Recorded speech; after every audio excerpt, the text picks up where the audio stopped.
Bonjour, blessure de rejet, accepter notre part d'ombre. Alors dans cette vidéo, je m'adresse aux perfectionnistes et en fait c'est une sorte de traquenard aussi pour les personnes qui ne seraient pas du tout perfectionnistes et pour dire du coup aussi que la vie elle est dans un équilibre entre le perfectionnisme, voilà, qui voudrait remettre le col parfaitement, des choses comme ça, et la réalité qui dit que voilà, la plante elle a des feuilles un petit peu qui veulent se mettre partout et que il faut composer avec, si possible avec humour, parce que les choses ne sont jamais exactement comme on voudrait qu'elles soient. Et comment faire donc quand on n'arrive plus en fait à accepter cette part d'ombre qui est en nous-mêmes? Et qu'est-ce que c'est cette part d'ombre qui est en nous-mêmes? Et puis dans mon parcours aussi, quel chemin pour aller vers une plus grande acceptation de la part d'ombre? Donc quand j'ai commencé la spiritualité, moi je suis devenu extrêmement perfectionniste. Toujours j'étais au maximum en fait d'intensité dans les différentes traditions que j'ai suivies. Je pouvais faire, je sais pas, 4 heures de méditation par jour, ou 4 heures de prière, ou s'il y avait des consignes précises, dormir tant d'heures, manger tant de fois par jour, des choses comme ça. Eh bien je faisais beaucoup d'efforts pour les suivre. Et le problème que ça pose, ce perfectionnisme, il a en fait un bon côté qui est que c'est une force, et il a un mauvais côté, c'est son intolérance et son impatience, en fait. Et c'est-à-dire que, sous couvert de vouloir faire des choses positives, le fait de vouloir les faire de façon précipitée, eh bien, en fait, les rend impossibles. C'est-à-dire comme si vous vouliez qu'un chêne pousse en 6 mois, qu'est-ce qui va se passer? Dans le meilleur des cas, vous aurez un chêne transgénique, et vous n'aurez pas un chêne véritable. Donc, le problème avec le perfectionnisme, eh bien, c'est qu'il n'atteint pas la cible qu'il se fixe d'atteindre. Mais il atteint en général des contrefaçons. C'est-à-dire que si vous voulez atteindre, par exemple, des objectifs aussi grands que la maîtrise sur soi-même, ou parler avec l'au-delà, ou rencontrer Dieu, ou des choses aussi grandioses que ça, eh bien, ça se fait sur des décennies. Mais si, du fait de la blessure de rejet, éventuellement aussi de la blessure d'injustice, mais c'est un petit peu la même blessure d'un point de vue introverti ou extraverti, eh bien, si vous le faites comme ça de façon passionnelle et de façon impatiente, eh bien, vous allez en fait être la cause de catastrophes pour vous-même, hein, quand même en premier lieu, et en second lieu, eh bien, pour les personnes autour de vous. Parce que eh bien, vous allez être cassant à vouloir changer les choses rapidement, que ce soit donc dans le cas de la blessure de rejet pour vous-même et dans le cas de la blessure d'injustice pour les autres. Et dans les deux cas, effectivement, c'est très problématique. Et c'est pas théorique, c'est-à-dire que j'ai rencontré dans le fil de mon parcours beaucoup de personnes qui, d'un point de vue de la spiritualité par exemple, étaient dans cette grande impatience. Voilà, je veux voir les choses du monde spirituel maintenant, je veux les voir dans 6 mois. Alors que c'est justement sur ces sujets les plus élevés qu'on a le plus besoin de sortir du temps. Si vous voulez repeindre votre cuisine et que vous voulez le faire en 3 semaines, ok. Mais si vous voulez atteindre des réalités spirituelles en 3 semaines, en fait, vous n'avez pas le niveau pour fixer le temps sur ces choses-là. Et donc, en fixant le temps, eh bien, vous fixez un des paramètres, et les autres paramètres, d'un point de vue technique, ne sont plus libres. Et notamment le paramètre de maturation, eh bien, il ne fait plus, vous le sortez de l'équation, c'est-à-dire que vous dites ce qui est important de résoudre dans cette équation, c'est le temps, et en fait les autres paramètres, mais qui sont d'un point de vue de la jardinerie spirituelle plus importants en fait que le fait que ça arrive rapidement, vous les sortez, et de cette façon-là, vous trouvez, au lieu de trouver les bonnes solutions, qui seraient les solutions, on va dire, positives, vous trouvez les solutions négatives, parce que chaque problème a plusieurs solutions, mais toutes les solutions ne répondent pas aux mêmes paramètres et n'aboutissent pas au même résultat. Et là, c'est exactement ce qui se passe avec cette question d'impatience. Alors, et donc, on voit ça partout. Hein, En fait, il y a deux grandes tendances. Il y a les personnes qui acceptent complètement leur part d'ombre, soit qu'elles l'ignorent en fait, ce qui est du coup pas une acceptation, mais qui est une acceptation, comment dire, passive. Ou bien il y a les personnes qui justement s'épuisent à la combattre ou épuisent les autres à la combattre. Et c'est extraordinairement courant de rencontrer des personnes qui sont globalement plutôt dans une des deux tendances. Et trouver des personnes qui arrivent à la fois à chercher à s'améliorer avec intensité et en même temps qui ont la patience, c'est justement ce qui est extraordinairement rare. Et donc, en même temps, la bonne nouvelle, c'est que si on atteint ça, eh bien, c'est quelque chose d'à la fois précieux et puissant. Donc, par exemple, dans le domaine aussi de l'alimentation, on va voir la plupart des personnes qui mangent un petit peu ce qui vient quand elles le veulent, sans se poser de questions. Et puis on a les personnes qui sont extrêmement rigides et qui souvent là aussi se rendent compte après une année ou deux d'expérimentation, comme ça a été mon cas, que voilà, on a des limites et on a une part d'ombre qu'on ne peut pas transformer simplement par la volonté en fait. C'est intéressant parce que ce constat en fait est le constat qu'ont fait beaucoup de personnes justement sur le chemin spirituel, de se dire voilà, on commence avec un enthousiasme qui est infini et on suppose que nos forces sont infinies jusqu'au moment où en fait on se rend compte que nos forces à titre personnel ne sont pas infinies et que les forces qui sont infinies eh bien, sont les forces de Dieu, mais que ces forces ne sont pas dans le temps justement et ne dépendent pas de notre volonté. Maintenant, ce qui est intéressant donc, par rapport à cette part d'ombre, un autre point que je voudrais aborder dans cette vidéo, c'est que à ce moment-là, eh bien, on se dit, voilà, non pas moi, mais ce qui est plus grand que moi. Comme disait saint Paul, non pas moi, mais le Christ en moi. Et les psychanalystes diraient, non pas le moi, mais le surmoi. Mais justement, les psychanalystes distinguent bien ces trois pôles, même si ils le constatent d'un point de vue psychique et non d'un point de vue spirituel, puisqu'on vit dans une société où l'esprit, même chez les personnes croyantes, est quelque chose qui n'a plus vraiment de sens. Il y a une âme, mais l'esprit n'existe pas, c'est-à-dire cette individualité distincte. On a un contenu, voilà, un contenu qui peut se remplir, mais l'aspect viril de notre être, l'esprit, est relativement nié par la psychologie et la spiritualité actuelle, enfin, notamment les religions actuelles. C'est-à-dire c'est cet esprit qui connaît, qui a une perception de la vérité qui est différente de celle des autorités spirituelles notamment. Et donc ça dérange parce que du coup, eh bien, il faut retrouver une unité autre que dogmatique. Si mon unité est en esprit, eh bien, elle n'est plus dogmatique, elle n'est plus dans un livre. Enfin, je vous ramène aux vidéos récentes que j'ai faites sur la vérité à ce sujet. Quoi qu'il en soit, ce que je voulais vous dire aussi, c'est que cette part d'ombre en psychologie, ils appellent ça le moi, le ça, c'est-à-dire ces pulsions en fait. Et ce qui est intéressant d'un point de vue de la spiritualité, eh bien, c'est que cette part d'ombre, elle existe.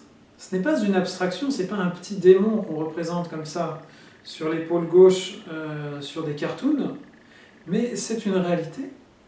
C'est-à-dire qu'il y a réellement un esprit extraordinairement avancé qui se nourrit de notre part d'ombre, une part d'ombre qui vient de notre passé lointain.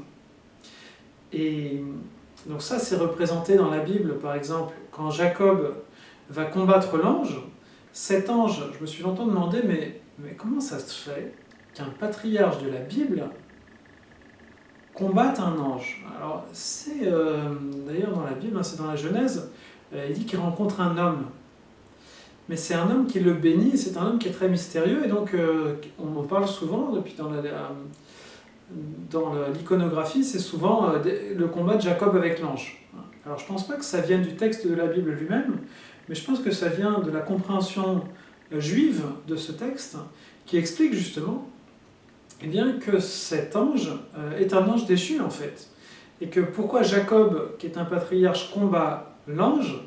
Eh bien parce que Jacob en fait combat ce qu'ils appelleraient le Sitra Hara, c'est-à-dire l'autre côté, le côté négatif. Et, et donc, c'est d'autant corroboré par le fait que ça se passe la nuit, hein. C'est un combat qui a lieu pendant la nuit.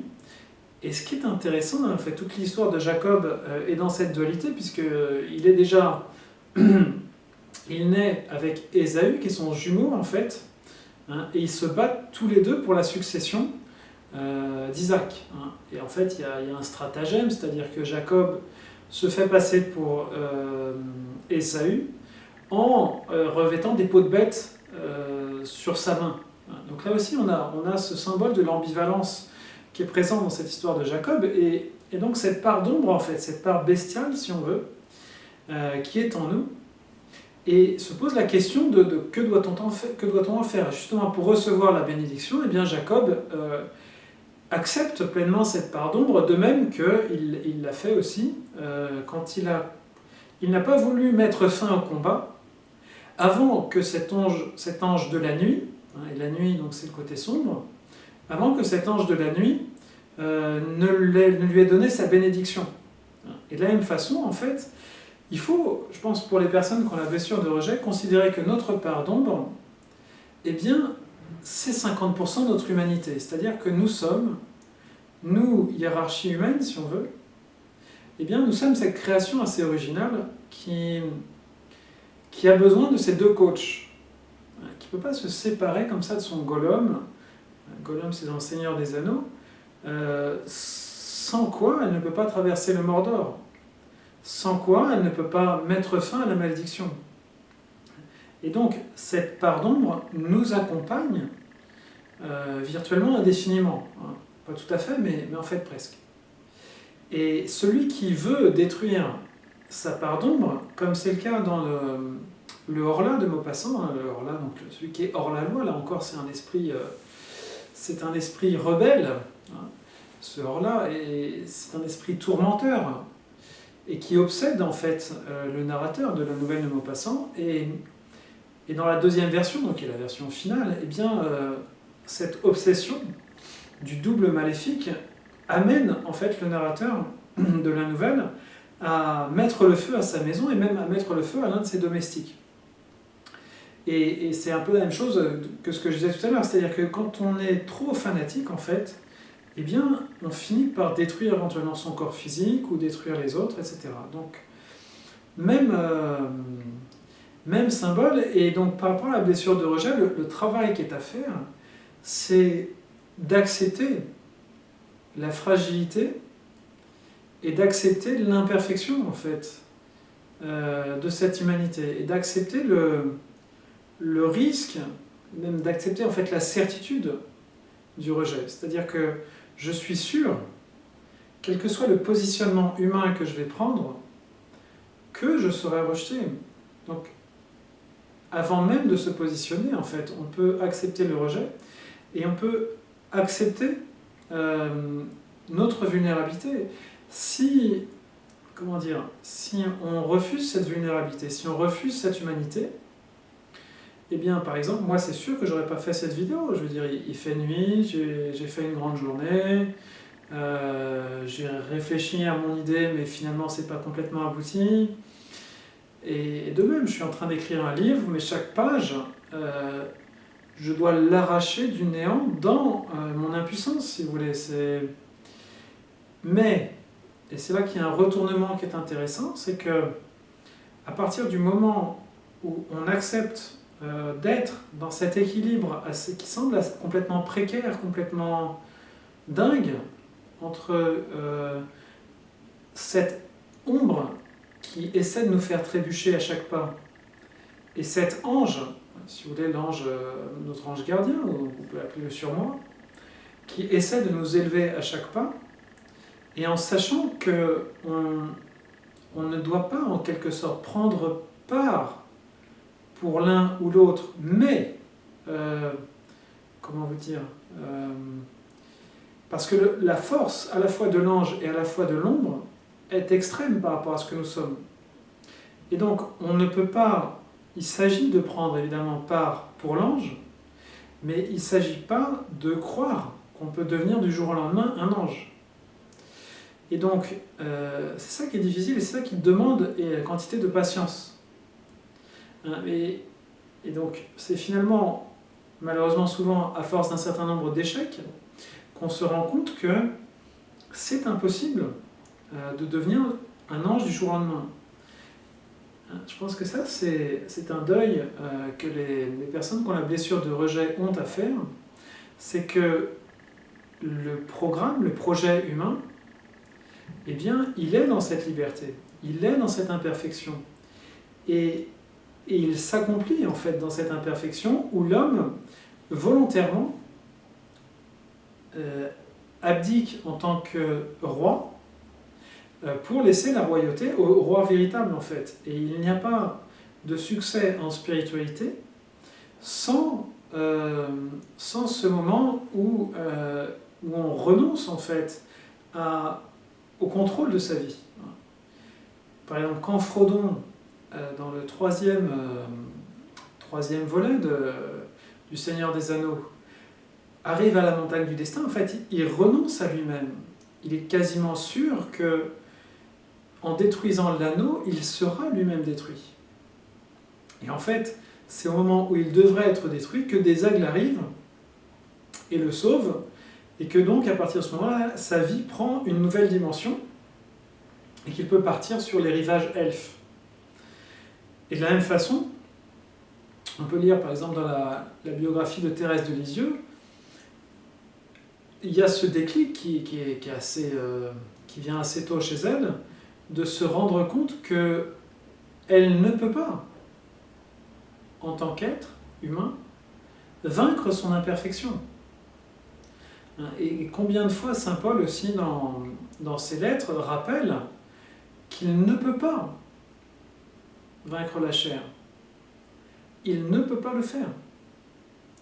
En revanche, il peut accepter cette imperfection qui lui fait un lien avec les autres, et dans cette petitesse, eh bien, laisser le divin parler à travers lui. Et ça, c'est finalement pas si terrible que ça, en fait. Il y a ce moment un petit peu tragique où on doit faire le deuil d'une toute-puissance. En termes psychologiques, ils appellent ça accepter le principe de réalité. On a d'abord un principe de rêve, si on veut, un principe de désir, dans lequel on voudrait que les choses soient, qu'on soit dans une perfection. Et arriver à la maturité humaine, ça c'est vraiment des choses basiques de psychologie, mais c'est accepter justement eh bien, qu'on n'est pas complet. Accepter qu'on est fait d'une chair qui est extrêmement vulnérable. Accepter que peut-être je fais cette vidéo, et bien peut-être comme c'était le cas hier, je vais avoir un commentaire extrêmement désagréable, enfin ça m'était complètement égal, mais je veux dire, chaque fois qu'on dit quelque chose, chaque fois qu'on fait quelque chose, il peut y avoir une personne à qui ça ne correspond pas parce qu'elle est en recherche d'autre chose et qui va vous dire mais qu'est-ce que vous cherchez à faire, vous tournez autour du pot, j'y comprends rien, c'est inutilement compliqué, ou... tout est possible en fait. Et c'est pas grave. Voilà, et bien j'espère que ça vous inspire, et je trouve qu'il y a une belle méditation à faire sur cette ombre et sur cette richesse de notre ombre. Et en même temps, voilà, c'était un point que j'avais abordé en tout début de vidéo, il ne s'agit pas d'une acceptation passive. Il s'agit d'être dans une transformation patiente et une transformation active.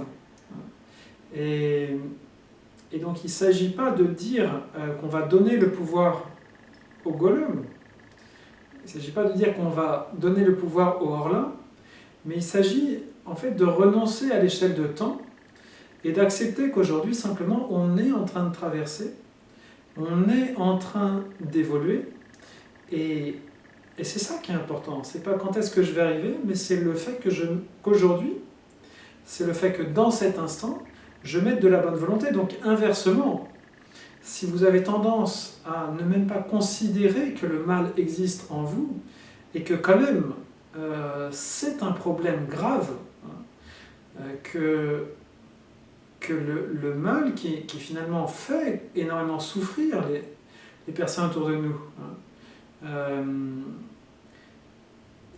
Quand je sais pas, on passe une demi-journée à être sur Internet alors que des personnes nous attendaient quelque part, alors qu'on aurait pu travailler et puis avec cet argent contribuer à des projets utiles, ou bien quand je pense à un couple sur deux qui divorce, donc un mariage sur deux, et que dire des couples, puisque les gens multiplient les aventures,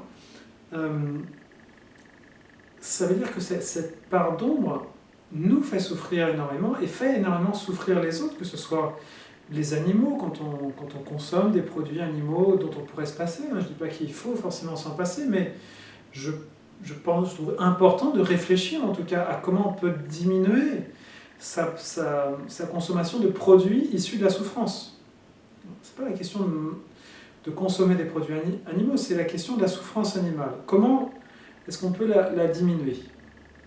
Il ne s'agit pas d'être flegmatique non plus sur ces questions, mais il s'agit à la fois d'avoir l'enthousiasme de savoir qu'on peut changer et d'avoir cet élan vers le haut, et à la fois eh bien de savoir que cette tâche est une tâche gigantesque, dont par exemple le Christ a donné l'aboutissement, mais il n'a pas donné l'aboutissement, et ça c'est très intéressant aussi, en chassant Judas dès qu'il l'a rencontré. Je pense que dès qu'il a rencontré Judas, il a lu dans son regard, il a lu dans son âme que cet homme allait le trahir, et que cet homme allait être l'une des causes de ses souffrances. Mais comme Bilbo avant Frodon, à un moment, il y a un moment qui est très intéressant dans la trilogie sur Bilbo, où il pourrait tuer Gollum, il y a un échange de regards qui est très intense. Le destin à ce moment s'exprime, et alors que sa dague pourrait mettre fin en fait à cet être qui a l'air tellement malveillant, tellement perverti, eh bien il y a comme un éclair de génie, si vous voulez, comme un éclair prémonitoire qui dit non, ne le fais pas, cet être a sa place. Et effectivement, et cet épisode se répète en fait dans la trilogie avec cette fois-ci Frodon, où il pourrait l'attacher à un moment et s'en débarrasser. Enfin, ils avaient là aussi l'occasion, mais dans ce cas-là, en fait, ils n'arrivent pas au bout du voyage, parce que le fanatisme ne mène pas au but. Le fanatisme permet en apparence d'échapper à notre ombre, mais celui qui refuse l'ombre, l'ange qui refuse l'ombre, l'ange de la lumière qui refuse l'ombre, n'est pas un ange divin. C'est l'ange qui refuse l'homme parce que il dit l'homme est un être de mensonge, et c'est Lucifer évidemment. Donc on n'échappe pas à cette ombre sans tomber dans une fausse lumière en fait. Donc le choix n'est pas l'ombre ou la lumière. Le choix, c'est la lumière qui tolère l'ombre. La lumière qui ne se positionne pas dans un combat, mais la lumière qui vit dans l'amour. Et dans cet amour, eh bien, il y a la patience de se dire, voilà, nous sommes imparfaits, et ça prendra le temps, en fait, que Dieu voudra bien que ça prenne, et c'est pas grave. Parce que pour l'amour, ce qui est important, c'est pas l'image qu'on donne aux autres. Peut-être, voilà, peut-être j'ai... peut-être aujourd'hui je suis en polaire, peut-être mes cheveux, ça ça fait une coupe à je ne sais combien de faces, là, comme dans le sketch d'Alexandre Astier.